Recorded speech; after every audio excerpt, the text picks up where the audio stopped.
Right word అంటే anti social elements. ఒక మంచి పదాన్ని మీరు ఇక్కడ వాడడం జరిగింది. ఒకసారి భాష దగ్గరికి వెళ్ళే ప్రయత్నం చేస్తాను. భాష anti social element, the right word what she used. ఇక్కడ ఆ పదాన్ని తీసుకున్నప్పుడు మీ మనం కూడా మాట్లాడుకున్నాం, తల్లిదండ్రుల దగ్గర వీళ్ళకి సమాధానం చెప్పడానికి ధైర్యం లేదు, రైట్?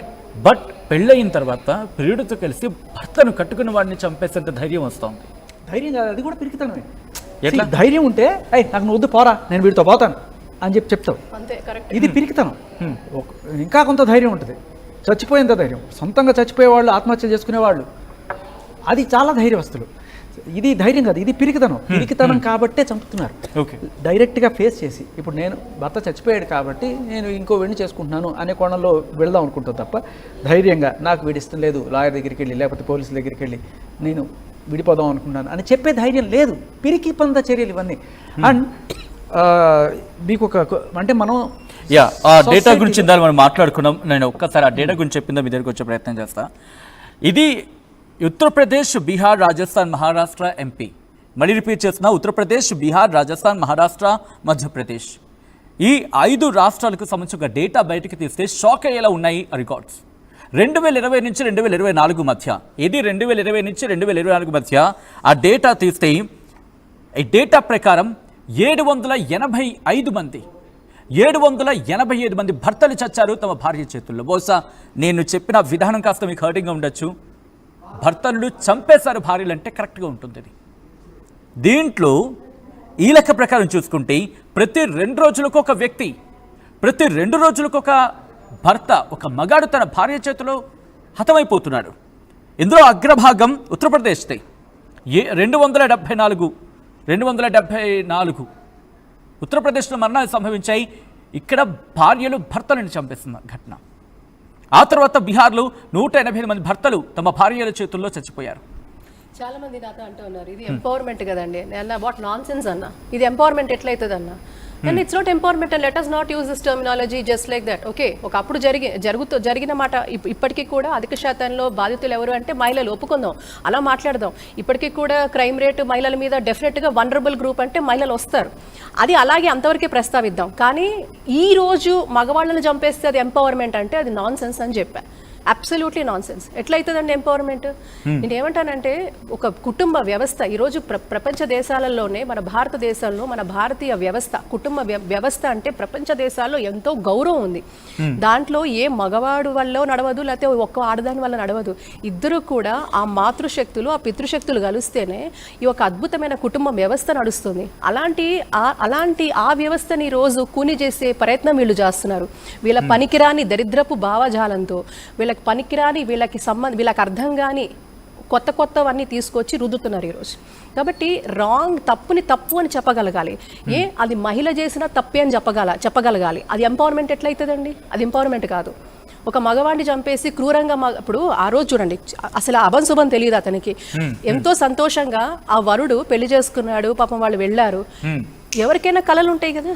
ఇప్పుడు ఆడవాళ్ళకి ఎలా ఉంటాయి, మగవాళ్ళకు కూడా ఉంటాయి. Let us accept that. ఇప్పుడు కేవలం పక్షపాతంగా మాట్లాడాల్సిన పని లేదంటాను నేనైతే.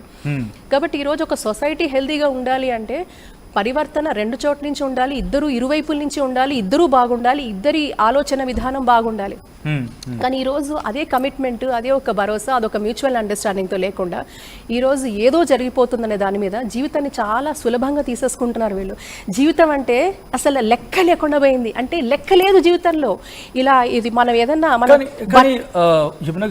ఇక్కడ ఒక క్వశ్చన్ రైజ్ అవుతుంది. ఎందుకంటే వీళ్ళే మళ్ళీ చదువుకోలేని వాళ్ళు కాదు.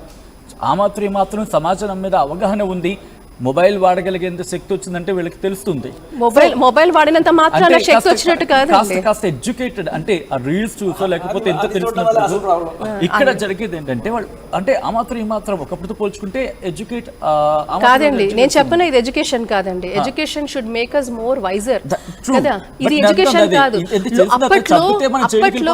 అప్పట్లో చదువుకోలేని వాళ్ళు కూడా, అంటే మామూలుగా చదువు లిటరసీ లేకున్నా కూడా కుటుంబ వ్యవస్థని తల్లులు చాలా చాలా గొప్పగా తీర్చిదిద్దారు.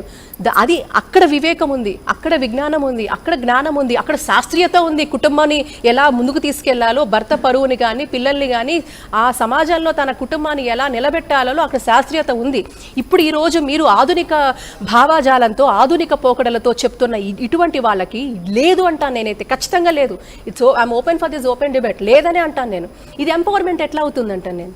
డెఫినెట్గా కాదు, అబ్సల్యూట్గా కాదు. ఇక్కడ ఈ రోజు ఒక సమాజం ముందుకెళ్ళాలంటే స్త్రీ పాత్ర అద్భుతమైన పాత్ర. ఆవిడకి అందుకే అందరు కదా భూదేవంత ఓర్పు అంటే ఈరోజు ఓర్పు అక్కర్లేదు అంటున్నారు. కరెక్ట్ కాదంటాను నేను. ఓర్పు ఉండాలి, ఆడవాళ్ళకి ఉండాలి, మగవాళ్ళకి ఉండాలి. మగవాళ్ళని మెంట్ చేసుకునే శక్తి ఆడవాళ్ళకు ఉంది. తను ఏదైతే ఒక నమ్మిన చక్కటి సిద్ధాంతాన్ని తన వైపు మలుచుకోగల శక్తి కూడా ఆ తల్లికి ఉంది.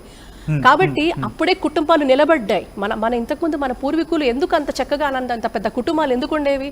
అర్థం చేసుకునే తత్వం ఉంది. పక్కన వాళ్ళని తప్పు చేసినా కూడా ఇది కాదు అని నచ్చజెప్పే గుణం ఉండింది. ఇవన్నీ కూడా ఉన్నాయి, ఈ రోజు ఉన్నాయా? అండ్ ఇంకొక దరిద్రం ఏంటంటే కొన్ని సీరియల్స్, కొన్ని ఓటీటీ ప్లాట్ఫామ్స్ మీద వచ్చి వీని పక్కన వాడిని ఎట్లా మర్డర్ చేయాలి, ఇవే స్టోరీస్. మీరు చూడండి, ఇప్పుడు మనం ఎప్పుడైతే చెప్పుకుంటున్నామో వీళ్ళు ఏమంటారు, వచ్చాయి కాబట్టి మేము తీస్తున్నారు కాబట్టి మేము చూసి చేస్తున్నాం అంటారు. ఎందుకు ఆల్రెడీ ఒక ఘటనకు సంబంధించి మాట్లాడుకున్న సందర్భంలో ఇన్స్పిరేషన్ ఎక్కడి నుంచి వచ్చిందంటే ఎక్కడ దగ్గర కనెక్టివిటీ కుదురుతూ ఉంటుంది. ఎగ్జాక్ట్లీ. దిస్ ఇస్ ఏం జరుగుతోంది, ఎటువైపు వెళ్తోంది, అవి ఎంత విషపూరితం అంటే మీరు అంటారు కదా, మనం వినేదానికంటే అండి మనం చూసిన దాని మీద ఎక్కువ విజువల్ ఇంపాక్ట్ ఉంటుంది. మరి ఈ రోజు ఒక మర్డర్ చేయాలంటే అది చూసి ఆ పర్టికులర్ సన్నివేశాన్ని చూసి they are committing crime. So దీని మీద నియంత్రణ ఎక్కడ ఉంది అంటే ఇది చూడడం వల్లే అవుతుందా, మేము తీయడం బట్టే వాళ్ళు అవుతుందంటే అవుతోంది, ఖచ్చితంగా అవుతోంది. ఈరోజు మీరు అంటున్న ఆ స్వాతంత్రం, ఈరోజు భయం లేకపోవడం, సమాజం మీద కూడా భయం లేదు. ఎందుకంటే ఒకప్పుడు సమాజం అంటే ఇరుగు పొరుగు వాళ్ళు ఏమంటారు, వాళ్ళు ఏమైనా అంటారా అంటే అలా భయం ఉండేది. కానీ ఈరోజు ఆ భయం లేదు. సొసైటీలో భయం లేదు, ఎవరంటే భయం లేదు, ఎక్కడ భయం లేదు. మనిషి ఒక్క మానసిక ప్రవృత్తి చాలా వికృతంగా తయారైంది. ఇక్కడి నుంచి భాష తిరిగి వెళ్ళి పెడుతున్నాం. భాష యమున గారు అన్నట్టుగా సరే అక్కడి నుంచి నిజంగా ఇక్కడ సంవాట్ ఇక్కడ అబ్బాయిలు కావచ్చు లేదా మగవాళ్ళు కాస్త బలహీనత వచ్చిందనుకోవాలి. ఇక్కడ ఖచ్చితంగా అంటే బియ్యానికైనా కయ్యానికైనా సముజ్జి కావాలంటారు. చాలాసార్లు మనం చూస్తుంటే వీడు నల్లగా పొట్టిగా ఉంటాడు, అమ్మాయి ఏమో అందంగా అద్భుతంగా ఉంటుంది. ఎందుకు పెళ్లి చేసుకుంటున్నారా వీళ్ళిద్దరు అని చెప్పి చూసిన వాడికి ప్రతి ఒక్కరికి డౌట్ వస్తుంది. ఆ అమ్మాయికి వీడు మంచి ఆస్తుందనో లేకపోతే వీడు ఉద్యోగంలో నెలకు 1,00,000 రూపాయలు 2,00,000 తీస్తున్నాడనో మొత్తానికి ఏదో కాంప్రమైజ్ అయ్యి చేసుకుంటుంది.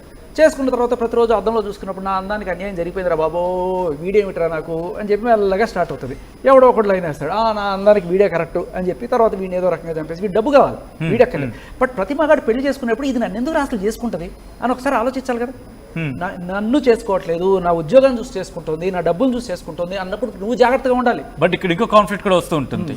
నాకు డబ్బు ఉంది, నాకు ఉద్యోగం ఉంది కాబట్టి నన్ను చేసుకుంటుంది, రేపు నేను లేపేసే అవకాశం ఉంది. కాబట్టి ఇలా చేసుకునే వాళ్ళు చాలా జాగ్రత్తగా అందరూ అలా ఉండరు. ఇంకొకటి చైనాలో కొత్తగా కొన్ని రూల్స్ తీసుకొచ్చారు. అంటే అందరూ చంపరు, కొంతమంది ఏం చేస్తారు, బాగా డబ్బులు ఉన్నాయని చెప్పి చేసుకున్న తర్వాత ఒక సంవత్సరం తర్వాత డైవర్స్ తీసుకుంటారు, ఆలుమని కింద సగం ఎంతో లక్షలు దుబ్బ ఇవ్వడం అనేది జరుగుతుంది.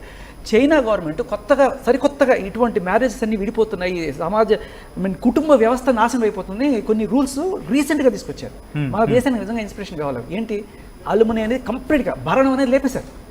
పెళ్లి చేసుకుంటే మీరు ఒకవేళ విడిపోదాం అనుకుంటే మొగుడు కానీ పెళ్ళం కానీ ఎవరికి భరణం ఇవ్వరు. పెళ్ళాన్ని అడగక్కర్లేదు, మొగుడిని అడగక్కర్లేదు, నో భరణం. రెండోది కస్టడీ. దీనికోసం పిల్లల్ని చంపేసిన వాళ్ళని కూడా చూసాం మనం రీసెంట్గా. తల్లి పిల్లల్ని చంపేసింది. సో ఇటువంటి తల్లులకి పిల్లల్ని అప్పగించడం వల్ల ఏ రకమైన ఉపయోగం ఉంటుంది?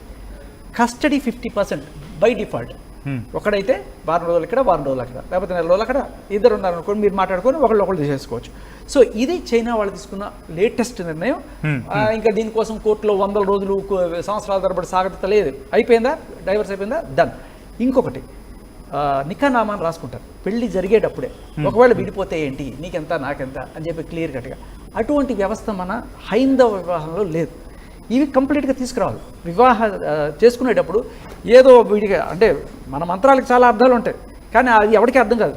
మాంగళ్యం తంత్రం అనేది చదువుతాడు. అలా కాదు బాబు, నువ్వు రేపు పెళ్లి చేసుకుంటే ఇది. మీకు తెలుసా, పెళ్ళైన 7 ఏళ్ల లోపల భార్య చచ్చిపోతే భర్త ఫస్ట్ సస్పెక్ట్ తీసుకెళ్ళి లోపలేస్తారు. అదే భర్త చచ్చిపోతే ఈ మధ్య 780 మంది భర్తలు చచ్చిపోయారు. ఫస్ట్ సానుభూతి ఆవిడకుంటుంది తప్ప ఆవిడ మీద ఎవడ అనుమానం కూడా పడ్డు. అండ్ మన చట్టాల్లో కొన్ని 6 గంటల తర్వాత ఆడిని చేయకూడదు, ఆడవాళ్ళని అరెస్ట్ చేయాలంటే ఆడ పోలీసులు కావాలి. ఎక్కడున్నారండి స్టాఫ్? నువ్వు వచ్చి పట్టుకోవాలని కూడా నీ మీద